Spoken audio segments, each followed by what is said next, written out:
Shalom Uvracha, le passage pour le Chafret Shvat, le 28 Shvat, Perek Chaftet, 29e chapitre du Tanya. Ach od achat tsarich lashit etzot benafshot abenonim. Tout de même, il y a encore un sujet, une chose dans lequel il faudrait se donner des conseils en ce qui concerne les bénonymes, les âmes qui sont bénonymes, donc le niveau du juif qui est intermédiaire dans sa avodat Hashem. Asher les famim, car parfois, veitim rabim, et de nombreuses fois, bien qu'ils sont parfois, mais ils se passent assez régulièrement, yesh lahem timtum halev. Ils ont en eux le bouchement du cœur, ce qui veut dire Shenaasa ka'even. Le cœur devient dur comme de la pierre. Velo yachol liftoach libo. Et il ne peut pas ouvrir son cœur. Beshum ofen. En aucun cas. La avoda shebalev zot fila. Pour le service qui se fait avec le cœur, ce service est la tfila. La tfila est un service qui est appelé avoda shebalev, car la tfila vient du mot tofel, une liaison. On se lie avec Akadosh Baruch Hu, ce qui veut dire on révèle en soi l'amour à Akadosh Baruch Hu, la crainte à Akadosh Baruch Hu. Donc c'est le cœur, c'est la révélation de l'amour et de la crainte que l'âme divine a pour Akadosh Baruch Hu. Donc là, l'Admour Azaken va nous donner un conseil dans ce Perek, comment faire pour s'en sortir, pour se libérer d'une certaine lourdeur, un certain bouchement dans le cœur, dans le sens où la personne, malgré les efforts qu'elle va faire de comprendre, de s'investir dans la grandeur d'Akadosh Baruch Hu, et elle va essayer donc à partir de cette méditation, ressentir un amour pour Akadosh Baruch Hu, ressentir une crainte pour Akadosh Baruch Hu, réveiller vraiment ces sentiments, les sentiments de Nefesh Eloki, de l'âme divine, pour pouvoir par la suite faire une tfila comme il se doit. Comme l'Admour Azaken a expliqué que c'est le moment de la tfila, c'est le moment où la révélation de l'amour et de la crainte est de la manière la plus puissante chez le Benoni. Et malgré ceci, il se trouve que parfois, ça ne marche pas. Le Benoni, donc, va essayer, il va sentir que ça marche pas, ça bouge pas. Il va sentir comme s'il y a un bouchon, un bloquement, un blocage qui ne laisse pas épanouir ses sentiments. Vegam les famim, il y a encore une chose qui arrive de temps en temps. Lo yuchal ilachem mayetzer lekadesh atzmo bamutarlo. Il se trouverait que le Benoni ne pourrait pas combattre et gagner le penchant lorsqu'il s'agit de se sanctifier en ce qui lui est permis. C'est-à-dire une chose qui est interdite. C'est évident que le Benoni ne va pas se laisser Chaz de Shalom gagné par le Yetzer Hara, sinon ce n'est plus un Benoni. Mais là, on parle d'une chose qui est permise, et comme nous avons expliqué plus haut que Vit Kadishtem, il y a une mitzvah de se sanctifier de choses qui sont permises, de se retirer même des choses qui sont permises, et là, le Benoni va sentir c'est difficile pour lui, il n'arrive pas. Donc, Mipne Kvedut Shebelibo, ceci provient d'où? Du fait qu'il a une lourdeur dans son cœur. Comme l'Admour Azaken a expliqué que pour gagner une guerre, il faut être agile. Car si la personne marche avec paresse et lourdeur, même s'il est plus fort que son adversaire, tout de même, il ne pourra pas gagner la guerre. Donc le Yetzer Hara, pour le gagner, il faut être agile. Pour être agile, il faut avoir la joie, il faut avoir ce sentiment-là de bien-être spirituel. Donc là, le Benoni va sentir que c'est lourd, il n'arrive pas, il a envie, mais ça ne marche pas, il se laisse aller dans ce qui concerne les choses qui lui sont permises. Donc là, Admour Azaken nous donner le conseil comment faire, quel comportement, quelle attitude pour justement gagner ces situations. Vezoti etza yeutza bezohar hakadosh. L'Admour Azaken nous rapporte un conseil qui est rapporté dans le Zohar, dans le Saint Zohar, de Amar Rav Metivta Began Eden, le Rav de Metivta de la Yeshiva dans le Gan Eden, dans le paradis. Donc dans le paradis, on étudie la Torah. Il y a des yeshivot, chacun après son niveau, comme il était sur terre. Et le Rav de la Yeshiva a dit ainsi. Un bois, une bûche, un bout de bois dont le feu ne prend pas. Donc, quoi faire? Il faut le briser cette bûche, la rendre en petite, on va dire, en fine tige de bois, voilà, de manière à ce que le feu pourra donc s'y agripper et prendre et s'enflammer. Goufa. De la même manière, un corps dont l'âme, la lumière de l'aneshama, le feu de l'aneshama ne se propage pas dans le corps, il faut aussi le briser. Donc là, ceci a été rapporté par le Rav dans le Gan Eden. Pirouche Neora de Nishmata. Que veut dire le feu, la lumière de l'aneshama? Chez Or aneshama ve'asechel. La lumière de l'âme divine, et la lumière de l'intellect, le sechel, l'intellect, la faculté intellectuelle divine, Eno meir kolkar, n'éclaire pas à tel point, l'imshol al chomriyut shebagouf, afin de manière à pouvoir contrôler la matérialité du corps. C'est-à-dire, il y a un feu, c'est comme le feu qui est là, mais qui n'arrive pas à prendre la bûche, et puis là c'est un bout de bois considérable, et donc ceci est, on va dire, bien plus fort, quelque part, ne laisse pas donc le feu s'agripper et à le consumer. De la même manière aussi, il y a un feu, il y a une neshama, il y a effectivement une révélation, certaines révélations dans la personne. Tout de même, ce n'est pas suffisant pour pouvoir contrôler, car comme une guerre, on peut être fort, on a les moyens, mais pour pouvoir gagner, il faut être plus fort que l'adversaire. Il ne suffit pas d'être fort, il faut pouvoir contrôler, il faut avoir assez de force pour pouvoir contrôler. Donc là, la lumière de la neshama n'est pas assez puissante, la lumière de l'intellect divin. Il comprend la grandeur d'Hachem, il comprend la valeur de la Torah et des mitzvot, tout ce qui est expliqué, etc. Malgré ceci, il comprend, mais il n'arrive pas. Le Yetzer Hara, le penchant, le nam animal est toujours là. Il est encore attiré par les désirs, on va dire, de l'âme animale. Il n'arrive pas à combattre et à chasser ces désirs-là de par les désirs de l'âme divine qui sont 10 000 fois plus puissants.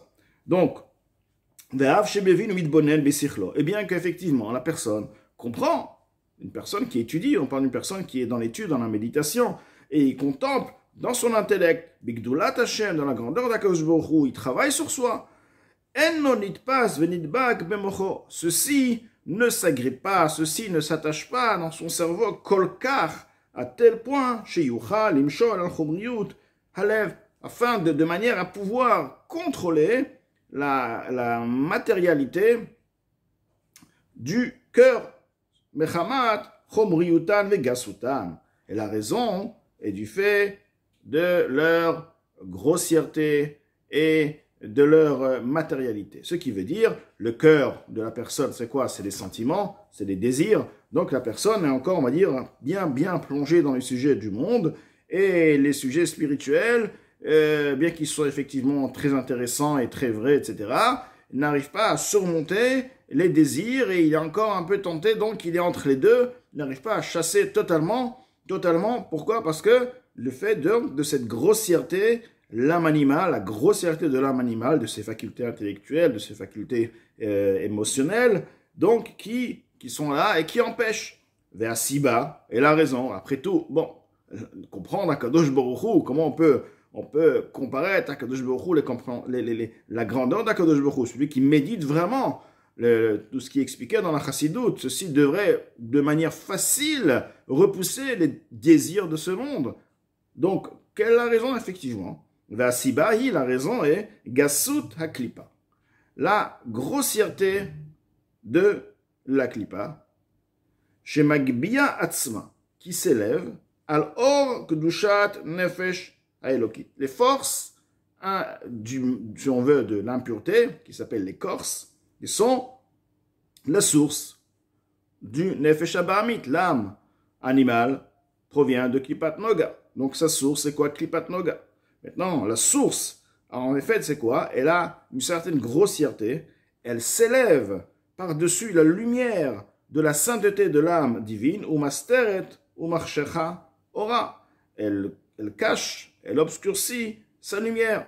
Donc du fait que dans la source s'élève de temps en temps, et ceci agit aussi sur l'âme animale d'avoir une certaine force, car elle tire sa force de sa source.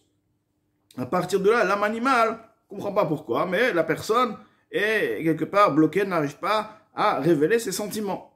C'est justement cette grossièreté, cet orgueil qui n'a aucun sens, donc qui provient donc de la clipa, qui vient et qui voile totalement, qui dit j'existe, et donc cette grossièreté qui s'exprime.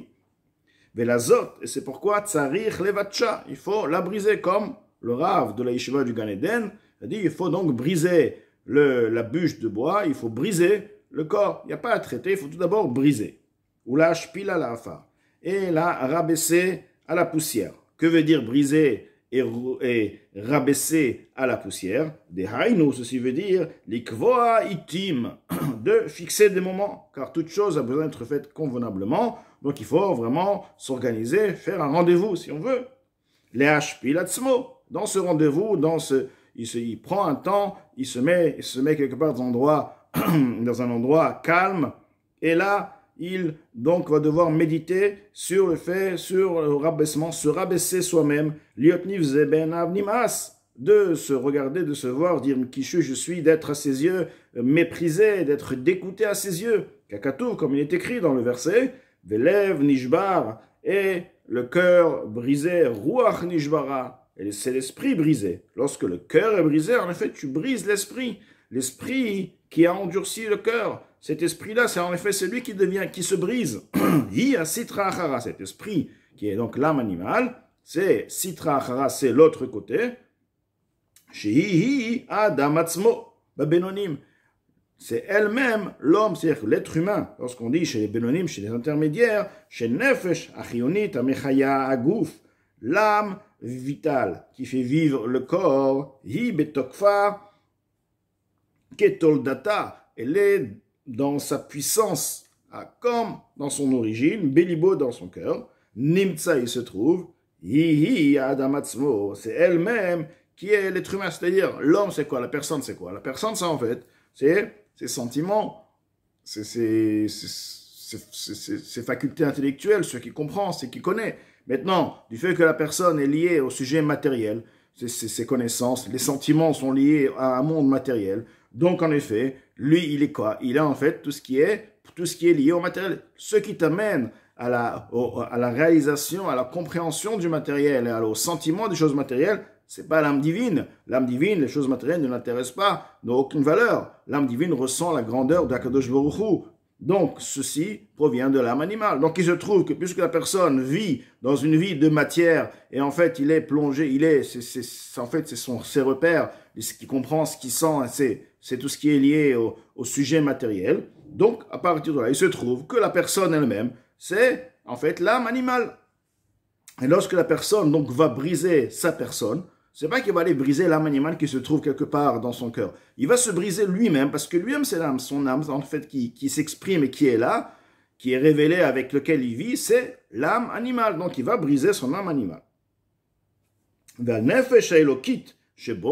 En ce qui concerne maintenant l'âme divine se trouvant dans la personne, car bien sûr, la personne a aussi une âme divine, Nehemar, il est dit, Neshama shenatatabi tehorai.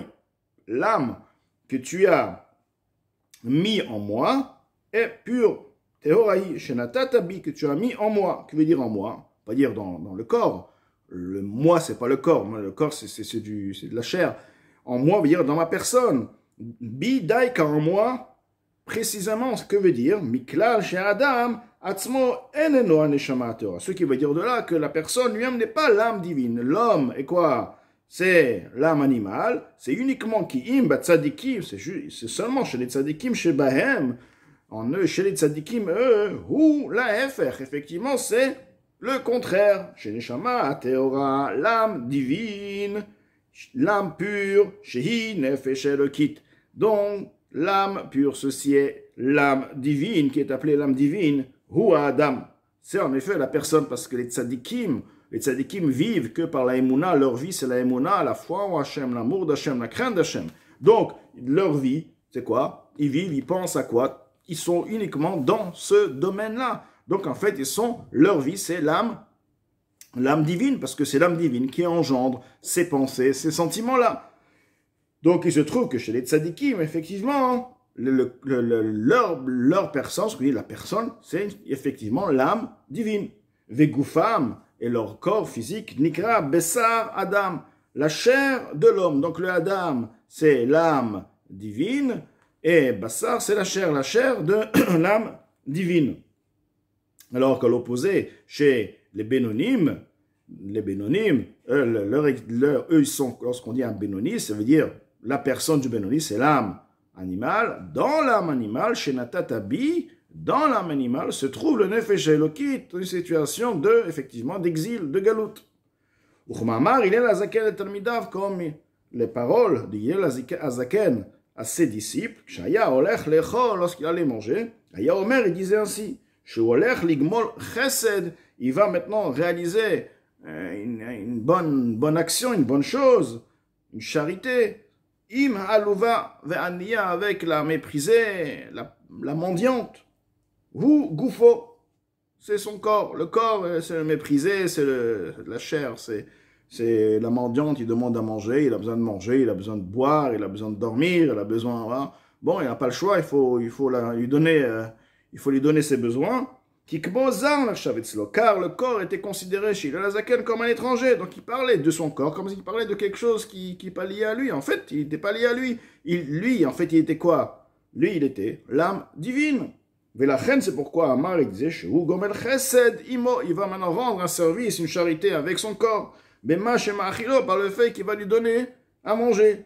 Kihu atzmo, car lui-même, enorak nefesh elokit levad, il est uniquement l'âme divine. L'âme divine n'a rien à voir à faire avec ces sujets du monde. L'âme animale est liée avec les sujets du monde. Je ne veux pas dire l'âme animale, je veux donner à manger à mon corps, mais l'âme animale désire le sujet du monde, veut que le corps mange pour profiter, pour vivre dans ce monde-là, pour ressentir les choses de ce monde, pour comprendre les choses de ce monde. Donc c'est une chose, il va faire vivre son âme animale, parce que c'est le désir de son âme animale, est-ce que le corps ait tous ses besoins matériels. Alors que l'âme divine ne cherche pas du tout les sujets matériels. Et donc là, ce qu'il est, l'Azaken, il va maintenant faire un chesed avec quelque chose qui n'a rien à voir avec lui-même. Lui, c'est une âme divine, il ne cherche pas ça. Et il sait tout simplement que pour que l'âme divine reste sur terre, il faut donner à manger au corps. Mais l'âme divine elle-même ne demande pas ça. Donc, il est l'Azaken de par sa volonté de réaliser la volonté d'Akadosh Baruch Hu, il donne à manger à son corps.